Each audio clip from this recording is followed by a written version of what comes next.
savoir. Bonsoir mesdames et messieurs et surtout bienvenue dans votre émission Le Monde des Mystères. Bonsoir professeur. Bonsoir Jean-Marie. Heureux de vous savoir nombreux à nous suivre pour une autre édition de votre émission Le Monde des Mystères. Le Monde des Mystères ce soir, nous allons ouvrir une brèche sur la sexualité ou la sexologie afin de découvrir sur le plan métaphysique tous les aspects du sexe en vue de notre élévation, en vue de notre vie spirituelle, du moins pour parfaire notre vie spirituelle.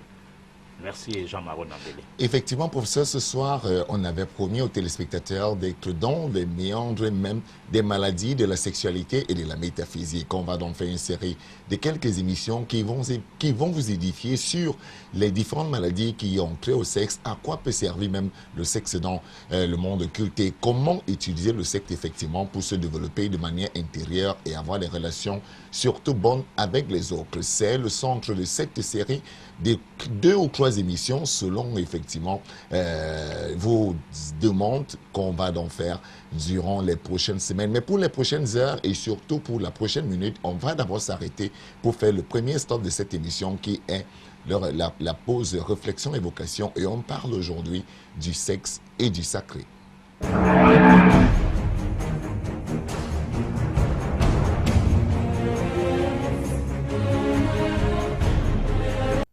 Alors les idées de Randolph dans la fraternité d'Ulysse furent reprises par un industriel allemand, Karl Kellner, qui fonda en 1902 l'Ordo Templi Orientis, comprenant une initiation à la magie sexuelle. En effet, ce sont ce que René Guénon appelait des organisations initiatiques, qui faisaient la distinction avec les sectes qui sont des groupuscules hérétiques. Ce sont les organisations initiatiques qui se sont préoccupées d'enseigner la magie sexuelle. Kellner est mort avant de pouvoir mettre au point son organisation, mais il a eu pour successeur Theodor Reuss, qui était un homme très très curieux. La poétiesse, où était le Bram Stoker, l'auteur de Dracula. Enfin, c'était quelque chose d'assez extraordinaire. Le premier article de l'Orbe dorée, c'était des intellectuels qui se préoccupaient de magie noire, mais il a dominé par la magie blanche. Et l'alchimie, c'est quelqu'un qui a voulu créer une alchimie de la sexualité. Le corps devient une alchimie de l'homme et de la femme qui permet de transmuter, comme dans l'alchimie le plomb en or, qui permet de transmuter tout ce qui est vulgaire en sublime, n'est-ce pas ? Et pour retrouver une sexualité épanouie, parce que souvent c'est pas le cas, soit entre les vies antérieures, soit avec métro, boulot, dodo, c'est difficile de trouver un moment pour pouvoir avoir un vrai épanouissement à 2.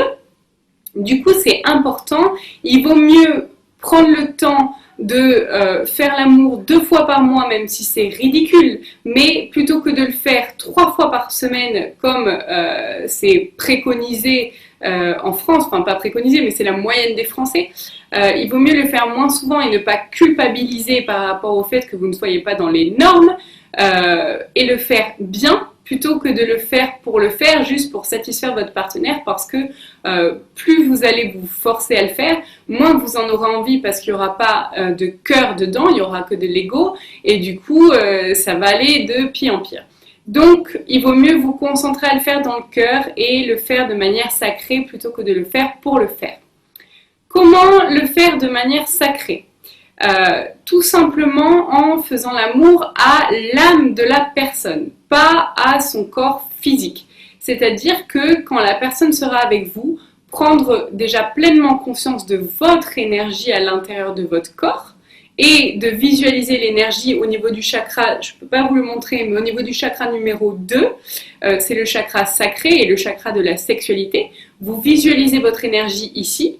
Et vous sentez aussi l'énergie de la personne qui est avec vous, dans son chakra numéro 2 aussi, et vous sentez son âme, vous vous sentez d'âme à âme en fait. Et pourquoi c'est important d'avoir une sexualité sacrée au lieu d'avoir des plans d'un soir? Tout simplement parce que quand vous couchez avec une personne, l'énergie de la personne va rester sur vous et en vous pendant plusieurs jours d'affilée, et si cette personne n'est pas réellement amour, voire pas du tout, vous allez vous trimballer l'énergie de cette personne pendant plusieurs jours.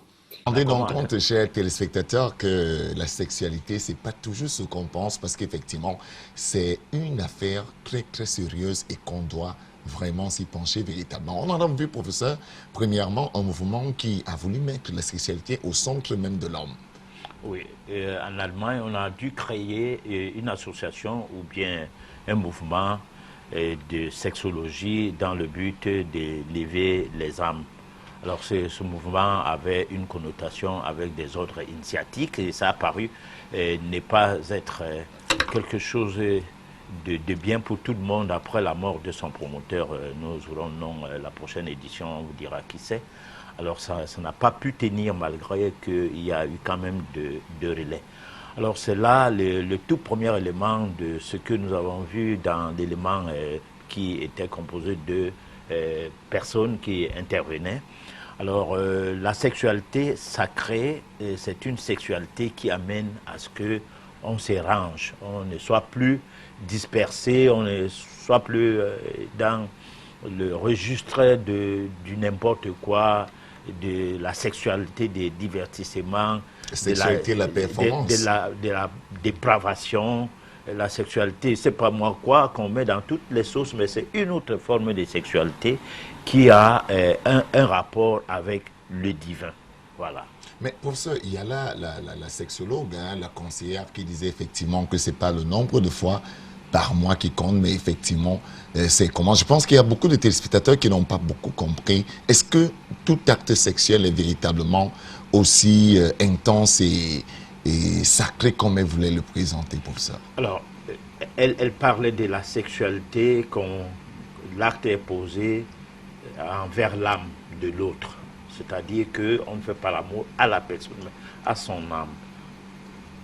Ça s'est traduit que cette sexualité n'a rien à voir avec le physique. C'est-à-dire qu'on n'a pas besoin d'être avec une personne tout simplement dans le but d'assouvir ses plaisirs physiques.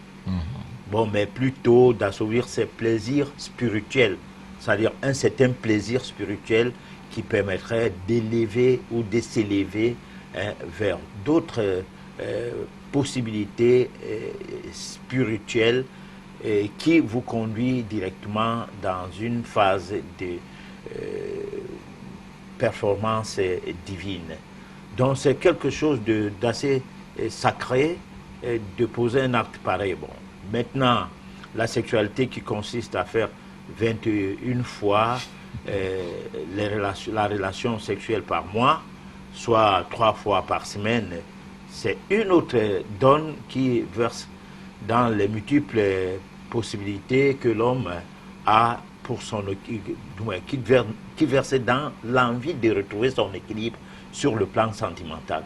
On le saurait en faire un tabou, ouais, parce que il faut reconnaître que ce n'est pas tout le monde qui sait ce que c'est que la vie spirituelle. Il y en a qui pensent que la vie spirituelle, c'est d'aller s'affilier à une association religieuse.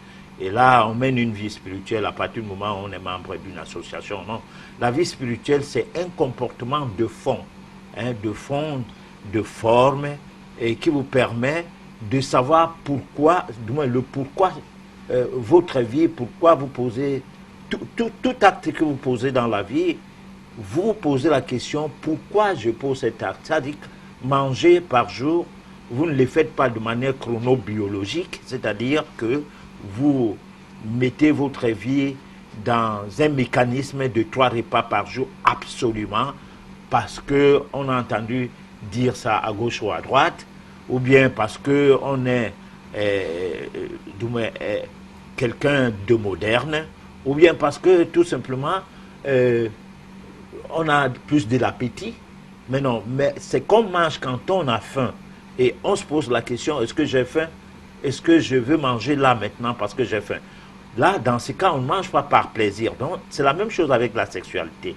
Il faut mener des actions sexuelles quand c'en est le cas.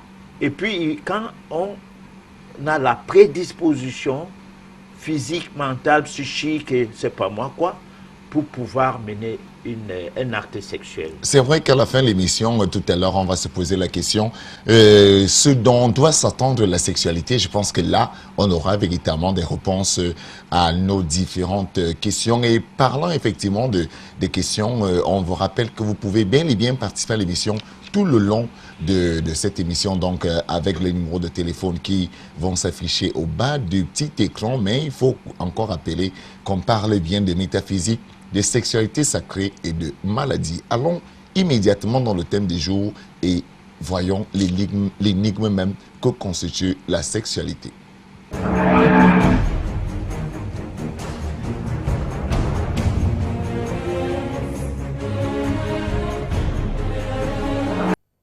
Métaphysique et sexualité occulte. L'énigme de la sexualité. Entrée de jeu, disons que d'un point de vue classique, la sexualité fonctionne sur la base de 3 pôles. La tendresse, outre une sorte de préparation à l'acte qui donne à la sexualité sa dimension relationnelle. Le plaisir, qui est le deuxième pôle de la sexualité, incitant à l'accomplissement de cet acte érotique. Le dernier pôle étant la fécondité. Celle-ci est la dimension clé du domaine de la sexualité, surtout chez la femme. En principe, c'est le côté judicieux, où l'acte sexuel s'ouvre directement à la vie. Une donne qui trouve son explication dans le mécanisme de la procréation, avec pour finalité la naissance de nos semblables comme mobile de reproduction des vies existentielles. Ces 3 pôles ne font qu'un. Et comme dans beaucoup de systèmes, l'interaction est de taille. Idem ici, les 3 pôles vont fonctionner ensemble. Ils auront pour point d'achoppement l'axe du pôle de la procréation.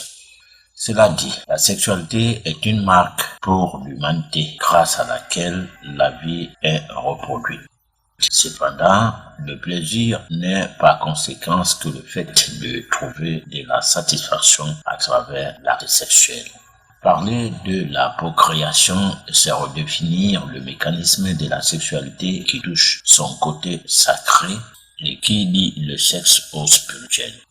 Hormis tout cela, s'agissant toujours de son côté classique, la spiritualité et le sexe semblent ne pas faire bon ménage dans l'usage. Pour certains, les 2 premiers pôles, tendresse et plaisir, sont mal taxés. On pense que seul le 3e pôle, celui de la procréation, serait le plus acceptable. Et pourtant, jusque-là, chez d'autres personnes, le plaisir demeure dominant. Si bien que la procréation serait un sujet de peu d'importance parce qu'étant un facteur lié aux conditions matérielles à remplir, lesquelles semble-t-il donneraient droit à la procréation, avoir un bébé. Comme pour dire qu'il faut avoir tout d'abord de l'argent afin d'être autorisé de procréer. Vous avez bien suivi, j'espère, à la maison, cette toute première partie de notre thème du jour qui parle de l'énigme de la sexualité. Une énigme qui, selon le professeur Emmanuel Ipor, serait donc basée sur 3 grandes, sur 3 grands pôles. Et ces pôles-là seraient la tendresse, le plaisir et la fécondité. Professeur, pourquoi 3 pôles seulement pour la sexualité? Pourquoi effectivement diviser la sexualité en 3 pôles? Expliquez-nous.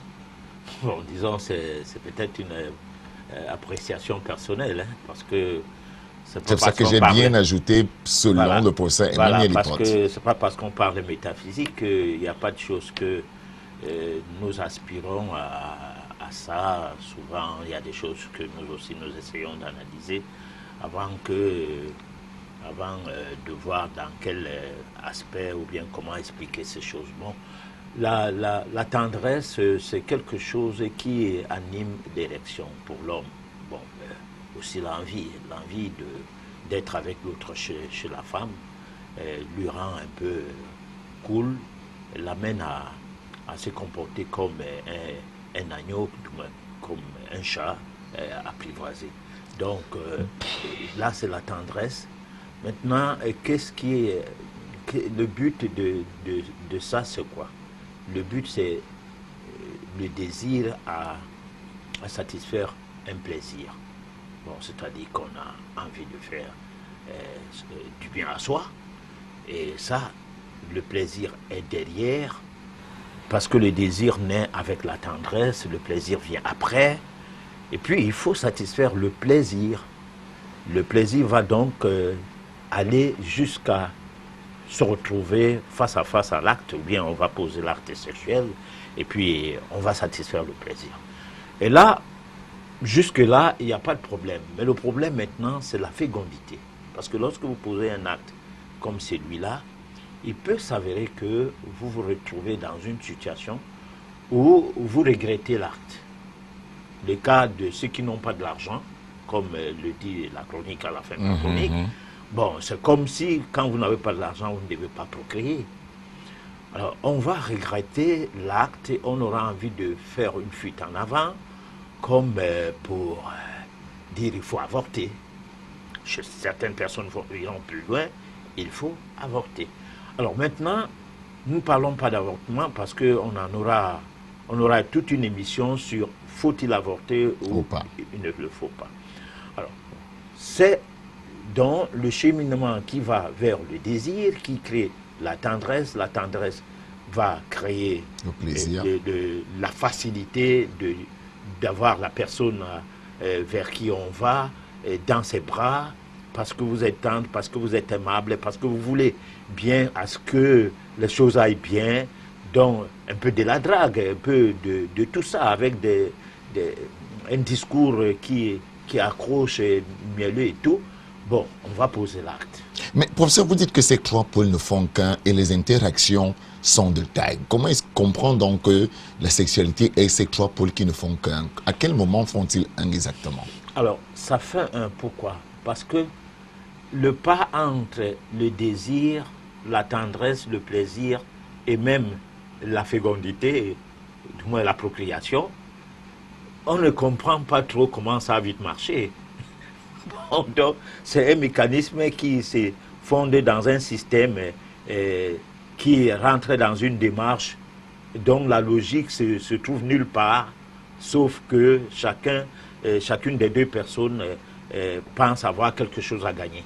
Parce que prenons le cas d'une sexualité intéressée.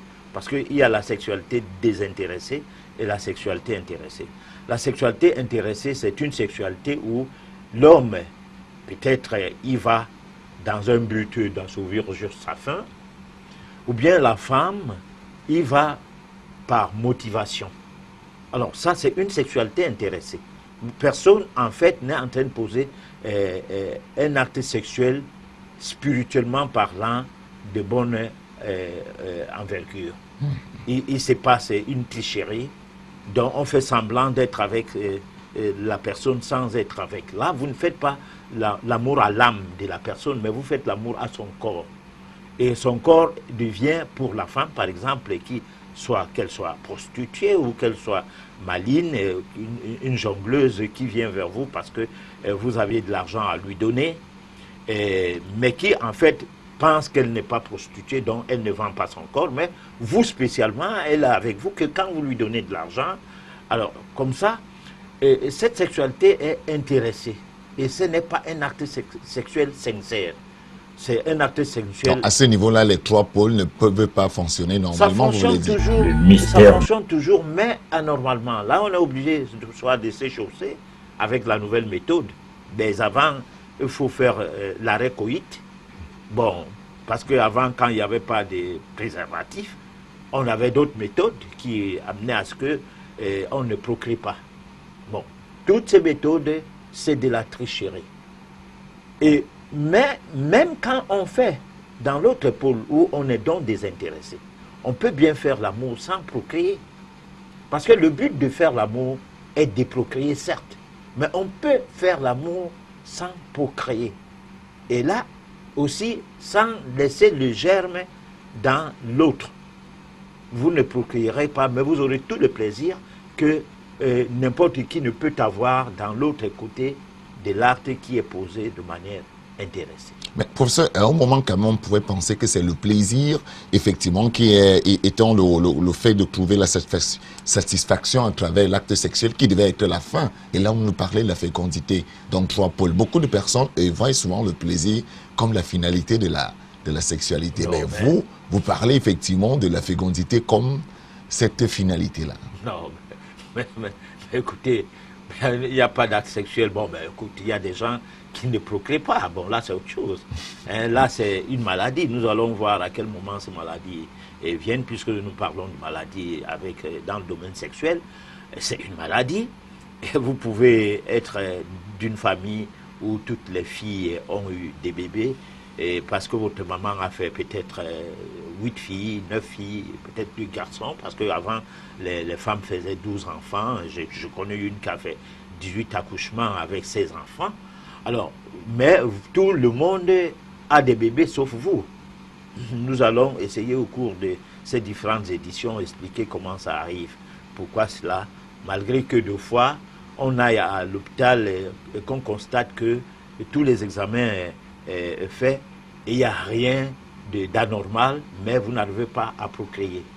Donc la procréation est liée à ça, c'est vrai, parce que le but de la sexualité, c'est de procréer. C'est pour cette raison que le monde animal, chez les animaux, les bêtes, c'est la période de chaleur qui amène l'homme à être à s'accoupler, du moins le mâle à s'accoupler avec la femelle.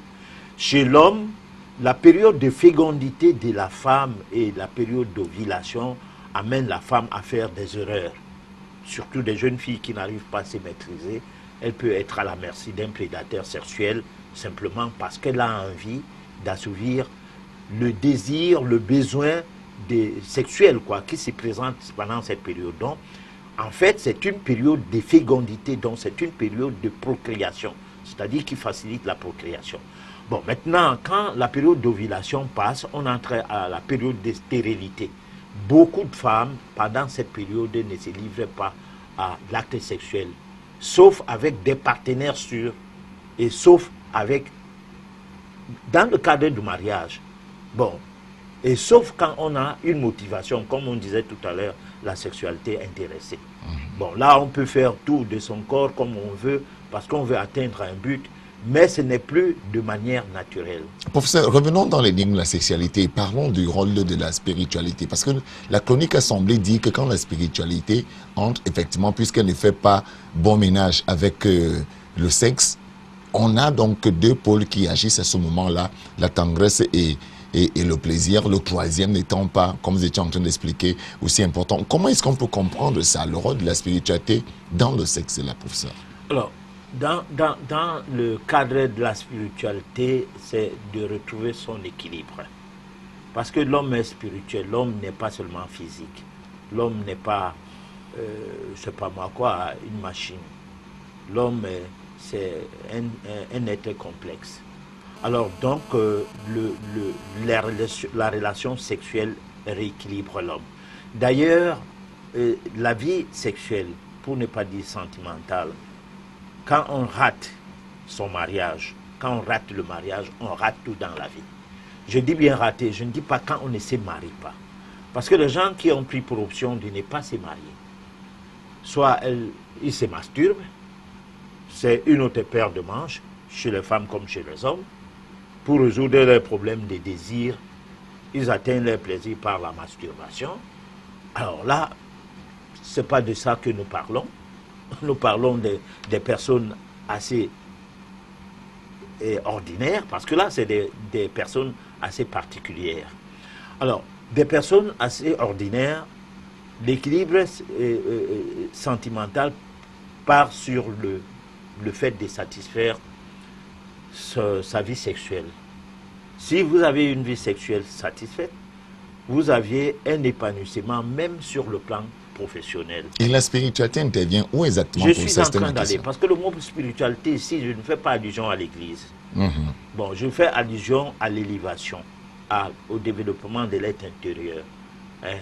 C'est-à-dire que l'homme s'élève, il vient au monde par le sexe, il s'élève grâce au sexe, Et il peut mener une vie cool, tranquille, équilibrée, grâce au sexe, jusqu'à transiter, c'est-à-dire jusqu'à la mort, sans qu'il y ait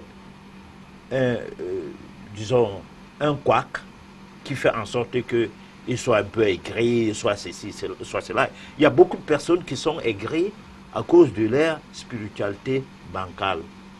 Il y en a d'autres qui sont très en hyperactivité, ils boivent beaucoup d'alcool, ils prennent du whisky, des boissons alcooliques, et de la cigarette et tout, comme une sorte de boulimie qui est provoquée par ces manques d'équilibre. Il y en a des maladies qui sont développées, qui sont des maladies d'ordre déprimantes, c'est-à-dire de gens qui deviennent fous du jour au lendemain. C'est-à-dire que la folie ici, c'est un changement d'un état à l'autre. La personne n'est pas malade en tant que telle, mais a changé d'état, est devenue quelqu'un de pas convivial pour une société donnée.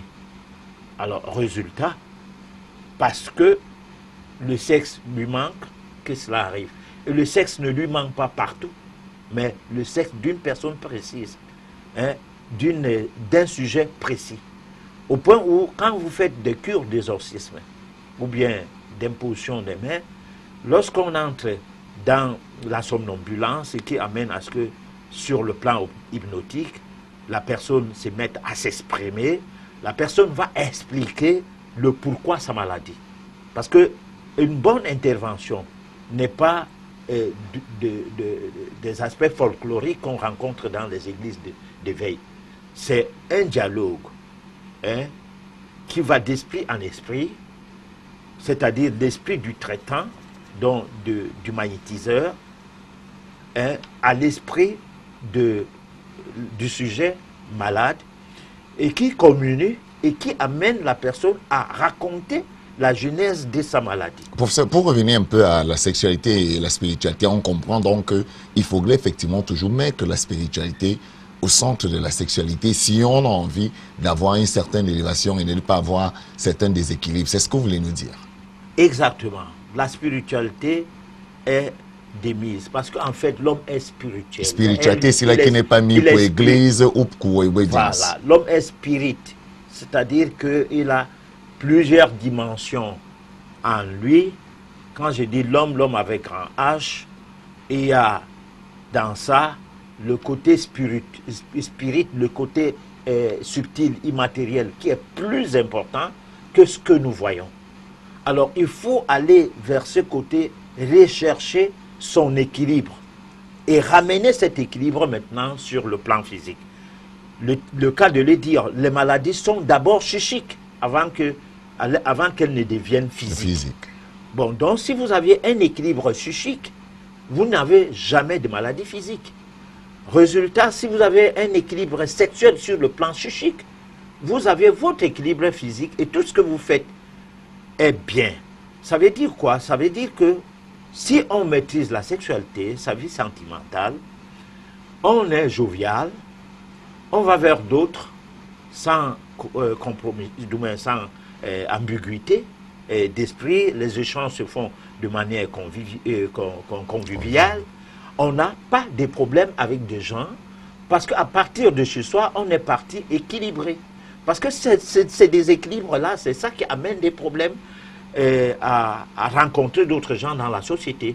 En dehors des comportements qui sont associés à notre mode de vie, l'alimentation, les choses que nous vivons, qui nous rendent un peu hyperactifs et qui font en sorte que par moment, certains neurones de notre cerveau sont endommagés, hein, le fait de boire des sucreries et tout. Mais en dehors de tous ces paramètres, si on parle du sexe seulement, on trouve son équilibre et on harmonise son corps et on devient un pôle positif ou bien négatif d'un aimant magnétique, hein, d'un champ magnétique qui attire tout ce qui est de positif vers soi. Voilà. Merci, professeur Emmanuel Ipor, pour cette belle explication sur l'énigme même autour de la sexualité. On parlait tout à l'heure de la finalité, la sexualité qui est la procréation. Allons donc voir les mystères de la procréation. Le mystère de la procréation. allons à la recherche du mystère de la procréation. Elle fonctionne bien sans que personne ne soit à même de dire exactement ce qui s'y cache. N'est-on pas en droit de dire que la grossesse arrive sournoisement, comme idem le fait la mort? À la naissance, c'est un grand soupir qui frappe le fœtus qui vient de sortir du corps de la maman et un cri hurlant va retentir. Alors qu'à la mort, c'est l'expire qui sera l'ultime geste du dauphin et un silence infernal va s'installer. Cette remarque est bel et bien faite régulièrement sans qu'on ne se pose de questions sur le rapport entre la naissance et la mort. C'est bien là la grande énigme dont il faut percer le mystère. On constate que le souffle est entré et s'est installé à la naissance pour en faire du fœtus un bébé.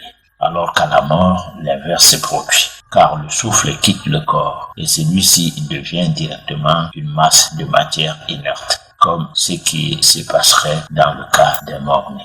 Ceci laisse croire qu'il y a un autre système de fonctionnement qui se veut occulte, malheureusement mal connu, pour cela difficile à expliquer. De la sexualité, il y a la sensation de désir qui, par excitation, fait naître le plaisir et la tendresse va s'en suivre. À la recherche de soulagement, il faut tout faire. Alors la satisfaction n'interviendra que lorsque l'instant d'extase indescriptible arrivera au cours de l'accomplissement de l'acte sexuel. Mais rien de tout cela ne peut égaler l'énigme de la procréation. C'est l'apothéose des énigmes de l'existence chez l'homme. C'est le véritable côté occulte de la sexualité qui est un phénomène très intéressant à explorer. Mais hélas, il est question de mener à bien une étude approfondie qui doit permettre de comprendre ce côté occulte de la procréation au-delà d'une simple satisfaction à obtenir pour assouvir le plaisir qui nous hante, nous emporte souvent et qui nous met en mal à ne point vouloir procréer et de ne se contenter que de l'acte sexuel animalement à l'infini.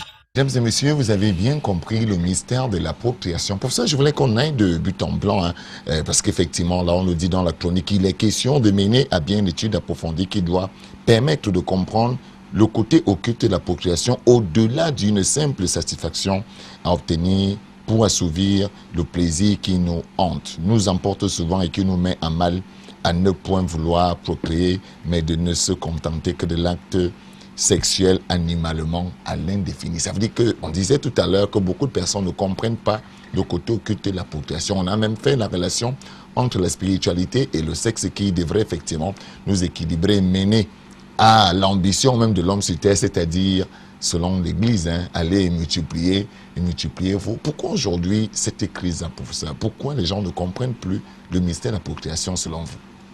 Bon, moi je pense que l'homme a multiplié des méthodes qui lui permettent de ne pas procréer.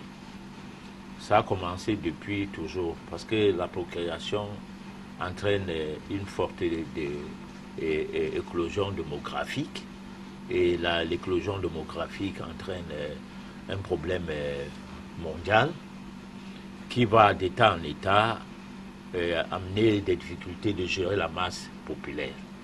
Bon, il y a cet aspect. Il y a aussi cet autre aspect qui va de famille en famille, de maison en maison, de foyer en foyer, qui voudrait que les gens limitent les naissances. Bon, et aujourd'hui, la limitation des naissances ne se passe même plus comme avant, parce que tout ce que nous mangeons est à base d'hormones, et le fait de manger des choses d'une certaine catégorie limite aussi les naissances, c'est-à-dire des produits usinés limitent aussi des naissances. Donc il y a certaines personnes qui ne peuvent pas aller à plus de 3 bébés, certaines femmes, simplement parce que leur organisme s'est complètement mis en déphasage total entre les hormones naturelles nécessaires pour le bon fonctionnement de l'organisme du corps et les hormones artificielles qui viennent de l'alimentation et qui perturbent donc le mécanisme du système nerveux et qui fait en sorte que au niveau de l'appareil génital de la femme, il se passe un désordre. Alors là, la fixation comment dire, du germe de l'homme au niveau des ovaires se pose souvent comme un problème. De un, ce problème va aller plus loin jusqu'à avoir des avortements précoces chez certaines femmes. Et il peut arriver aussi que même les accouchements deviennent très difficiles pour d'autres femmes. Il y a des femmes qui, dès le début de la grossesse jusqu'à l'accouchement, elle est hospitalisée.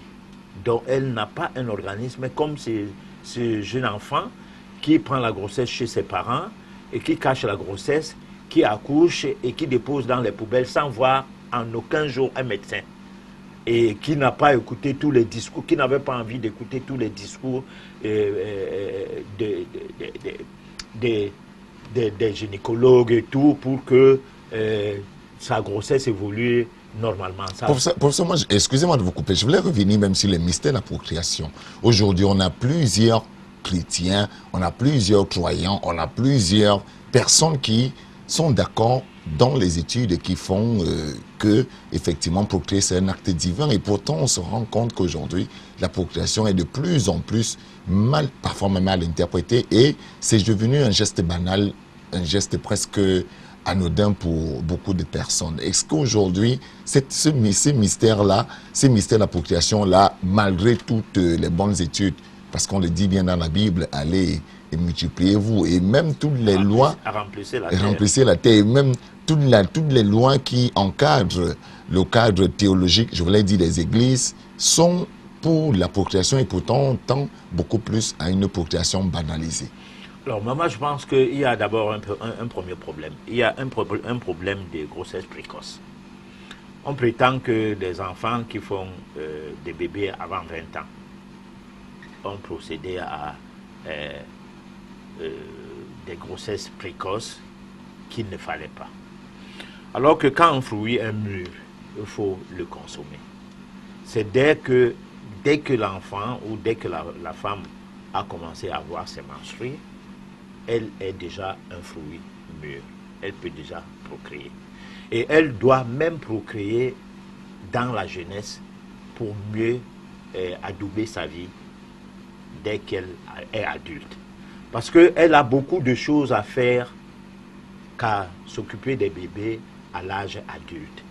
Donc il serait normal, parlant de la procréation sur le plan spirituel, que dès que la femme commence à avoir ses règles, qu'elle puisse aussi commencer avec la procréation et arrêter de procréer avant 30 ans. À partir de là, elle a mis en place des personnes suffisamment actives, pleines de vitalité, avec n'importe quel homme.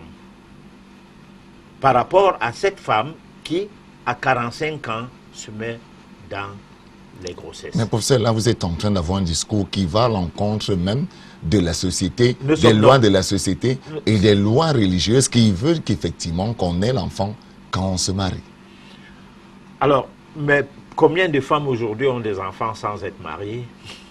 Bon, l'autre question là, la société dans laquelle nous vivons n'a qu'à répondre à cette question. Alors, mais moi je dis que la procréation est une chose sacrée, aussi comme le sexe est sacré.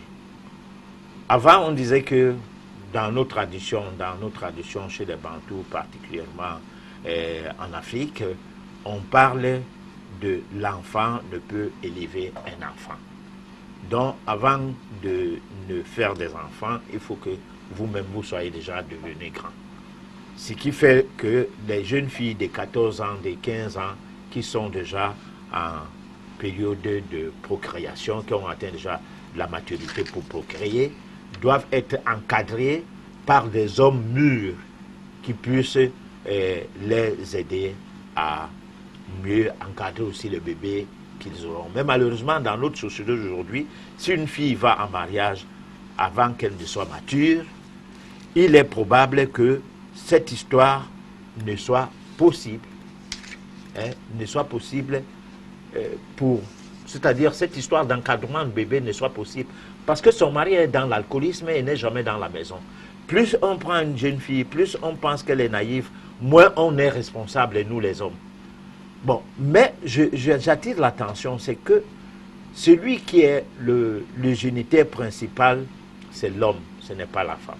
La femme est l'assiette, hein, un certain réservoir dans laquelle, c'est dans l'assiette dans laquelle on dépose le germe de vie.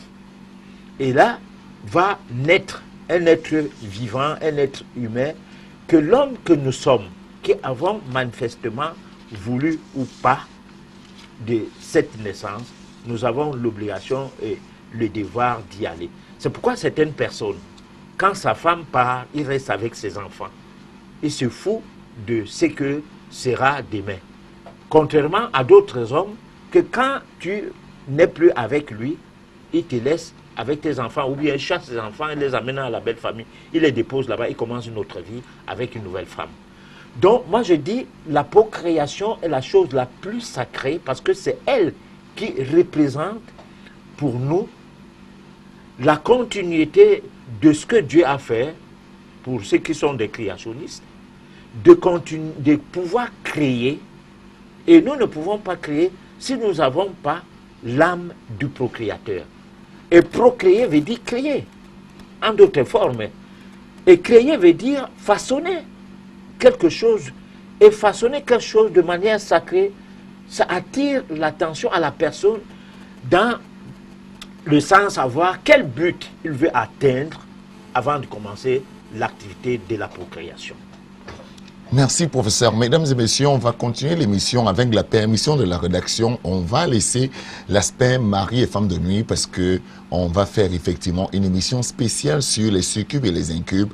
On va, pour continuer aussi avec la permission aussi du professeur Emmanuel Desportes, aller immédiatement voir ce dont on peut s'attendre vis-à-vis de la sexualité et on finira l'émission avec les questions puisqu'il nous reste une dizaine ou douzaine de minutes. On va donc donner 5 minutes pour les questions des téléspectateurs, mais pour l'instant, avec la permission de la réalisation, allons donc voir ce dont on doit s'attendre de la sexualité occulte.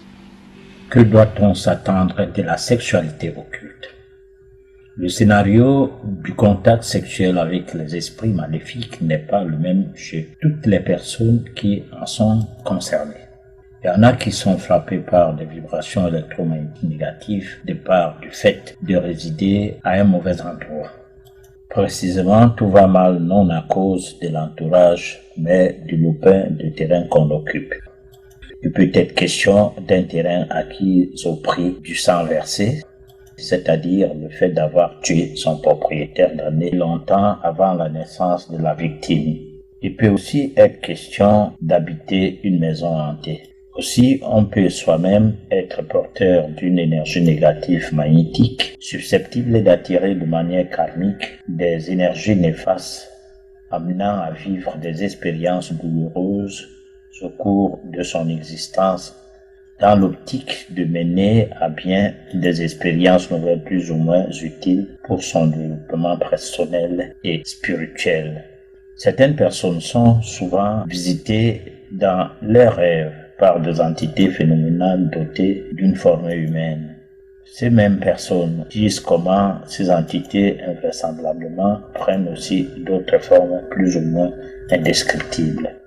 Si dans certaines situations, on peut croire que la chose sexuelle est parfois négociée normalement à la régulière avec son partenaire de nuit, c'est-à-dire sur consentement des parties, le cas des personnes qui couchent volontairement avec les esprits, des mamiwata par exemple, on note surtout qu'il y a plus de cas où ces esprits sont téléguidés par des forces extérieures. Un voisinage sorcier, des membres de famille jaloux et ou des personnes malveillées avec lesquelles on partage le quotidien, collègues de travail et autres. Mais en règle générale, dans tous ces cas, l'embêtant est qu'on finit toujours par regretter cet acte chaque fois au réveil. Derrière tout cela, les conséquences sont lésions. En dehors des marques corporelles dénotées ci-dessus, il n'y a plus que cela. La personne qui est sous l'influence de ces forces néfastes à travers ses contacts avec de tels esprits peut voir son étoile ne plus briller, peut perdre son emploi ou son mariage, peut être victime d'un accident ou d'une maladie incurable. Cette personne peut ne plus faire l'amour avec sa conjointe. Pendant ces temps, chez certaines femmes, la perte totale de leur sexualité peut les rendre agressives vis-à-vis de leur époux, etc. Nous ne saurions omettre la situation de ces enfants qui ne peuvent plus briller dans leurs études, ou en d'autres termes, d'aucun d'entre eux, bien qu'ayant de bons diplômes, ne peuvent jamais trouver un emploi. Il y a même des cas de stérilité tant chez l'homme, mais surtout chez la femme, difficiles ou impossibles à guérir. Mais au-delà d'actes relevant d'un consentement mutuel au cours des rêves, on note aussi que certains contacts tournent au viol sous le contrôle d'une entité ineffable. Aussi, il peut s'avérer qu'il soit question d'une personne bien connue portant des habits ou la peau d'une vieille personne, homme ou femme. Dans d'autres cas, ça peut être quelqu'un du même sexe, une sorte d'homosexualité occulte qui se manifeste en actes de peau et époux de nuit. Résultat, méfiez-vous, les couches de nuit sont à prendre au sérieux. Mesdames et messieurs, on va donc revenir vraiment de plein pied dans la sexualité occulte et surtout sur les incubes et les succubes parlant des maris et des femmes de nuit. Et sans transition, on va quand même prendre quelques questions, quelques SMS qui nous sont parvenus parce qu'ils sont nombreux, mais malheureusement, on va quand même prendre un ou deux SMS. On commence par notre ami Bertin qui nous écrit depuis Nebel et qui demande, professeur, quelle est la différence entre un rêve érotique et une couche de nuit. Comment faire la différence? Bon, nous allons revenir vraiment sur ça parce que le temps nous tient à la gorge. Mais disons que ce n'est pas la même chose. Et on va expliquer pourquoi ce n'est pas la même chose. Qu'il reste à l'écoute pour la prochaine édition. Bonsoir professeur, je suis victime de couches de nuit. À chaque fois que je suis enceinte, j'ai des rêves dans lesquels j'entretiens des rapports et quelques semaines après, je fais une fausse couche. Aidez-moi, professeur, cela dure déjà depuis 3 ans. Marie depuis Makepe Misoke. Bon, moi je pense que là, comme on n'a pas le temps, on ne va pas aborder ce problème, mais... Nombre de 33 ans, cependant, je n'ai jamais connu de femme. Je passe mon temps à me masturber et à être victime de couches de nuit. Professeur, s'il vous plaît, aidez-moi, Jean depuis Yaoundé. Ouais.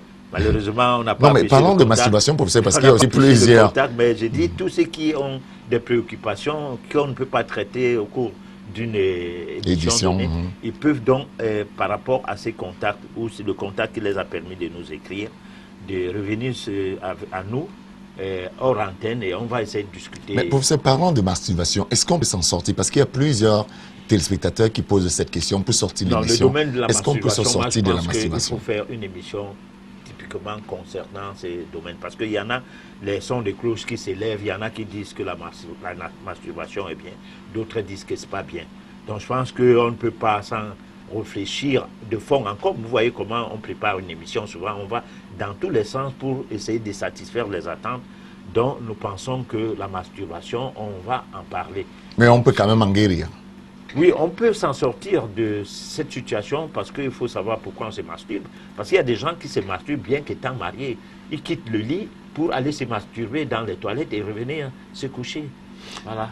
Mesdames et messieurs, nous reviendrons la semaine prochaine avec la deuxième partie concernant la série d'émissions sur la métaphysique, la sexualité sacrée et les maladies. Pour ceux qui, effectivement, veulent participer dimanche prochain à l'émission, vous pouvez déjà envoyer vos différentes interrogations aux contacts qui sont au bas du petit écran parce qu'on aura les cas pratiques où on va prendre certaines maladies spécifiques et dire effectivement comment est-ce qu'avec l'équilibre sexuel, ça peut être résolu. Rendez-vous donc dimanche prochain et surtout, continuez à voir et à suivre les programmes de la télévision du monde. Et comme tous les dimanches, le dernier mot revient au professeur Emmanuel Lipote. Alors, ça a été chose promise, chose due. Donc, on vous a promis qu'on parlera de la sexualité. Donc, vous avez une série d'émissions qui va concerner la sexualité et sur le plan métaphysique. Donc, nous pensons que nous n'avons pas été à la hauteur de vos attentes, peut-être. Mais toutefois, nous attendons vos suggestions, vos critiques et autres. Rediffusion jeudi dès 16h30. Et puis dimanche prochain pour une autre édition dès 20h30. Au revoir.